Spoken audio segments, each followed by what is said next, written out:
могу жерде көтөрүлүп аткан маселелердин маанилүүлүгү жана маанисиздигине жараша күн тартибине киргизсек, карасак, биз мыйзамдарды кабыл алуу менен жагдай бүгүн эле жакшырып кетсе кабыл алып берели.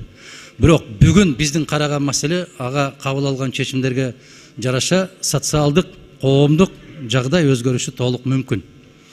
Ошондуктан Чыңгыз мырза айткан маселени күн тартибине киргизүү менен бирге азыр аябагандай катты ызы чуу. Мына кече областтык телекомпаниядан берди деп атат. Кыргыз-өзбек чегарасы боюнча Кемпирабад кетиптир деген ызы чуу аябай катуу кетип баратат. Өткөндө эле айтышты эле. Биз сунуш кылганбыз, ошол 5 айыл өкмөттүн жашоочулары менен жолукмайынча бул маселени токтотуп турсаңыздар деп.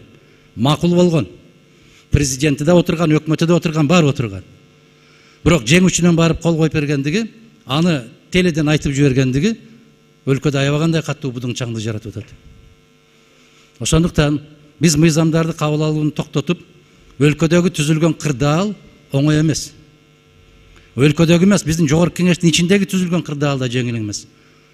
Өткөндө коопсуздук кызматынын жетекчиси 2 жашык автомат көтөрүп парламенттин ичине кирип келгендиги бул жапайычылык.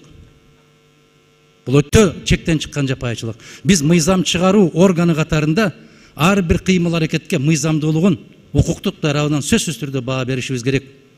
Ага баа бере албасак, анда жогорку кеңеш өзүнүн ишин аткарбады деп билишибиз керек. Ушул маселелерди биринчи кезекте күн тартибине киргизип, Талант Мамытович, ушуларга чекитти коюп карап, андан кийин мыйзам кабыл алсак, менимче максатка ылайык болот. Ушул сунушту добушка койсоңуз. Рахмат. Рахмат.